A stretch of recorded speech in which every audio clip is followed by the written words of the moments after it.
my section talks about emotion and people's understanding of their emotions. And to continue what Kash was talking about with Lear, Lear introduces Aristotle when attempting to explain the connection between emotion and reason. And Aristotle says that emotions, quote, make a claim for their own rationality, and that to truly understand an emotion, you have to be able to fully explain it, both to yourself and to other people. This means that in subjective experiences like feelings or reactions to something, emotions, you have to be able to justify why you have a particular emotion, so you can, let's say, you fully understand it.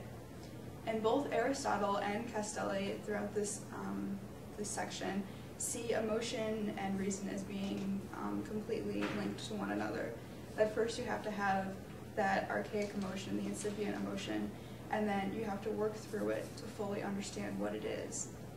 And this is where, you know, Tom's psychoanalysis example comes through, because the patient has to work through their initial emotion, and the teacher has to, or the therapist has to ask questions and guide the patient to the deeper understanding of their emotions.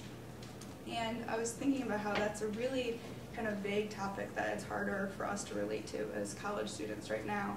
And it's kind of like when you're trying to explain a subject to somebody else in class, and you think you really understand what it is, like what the topic is, but then when you try to explain it to somebody else, you realize that you can't actually explain it, that you don't know the right words for what the topic is. And so you and the other student have to work together to look at look at your textbook again and work through problems so you can actually understand what the subject is that you're learning about in class. And so Castelli, through the psychoanalysis example, shows that emotion and reason are deeply connected to one another. And he goes further to say that emotions are defined by the situation. They're not independent of the situation that they come out of. And Castelli highlights the fact that Lear calls emotions orientations. And it's significant because by calling emotions orientations, they're kind of an attempt to explain the world and like the situation that they come out of. And incipient emotions are also orientations, because they're your initial reaction and your initial attempt to explain the situation that you're in. And Castelli elaborates upon Lear's point that emotions come out of situations, and he uses the example of anger. Because if a person is spontaneously angry you can't tell why they're angry, you might be unnerved, or you might be kind of frightened if a person just becomes angry, because everyone expects the situation to dictate the emotion.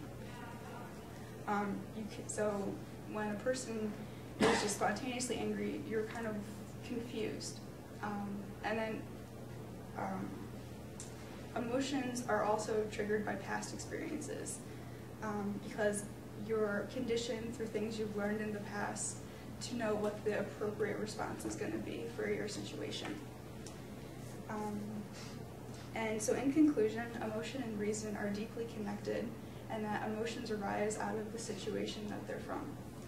And that is all we have for today. Thank you.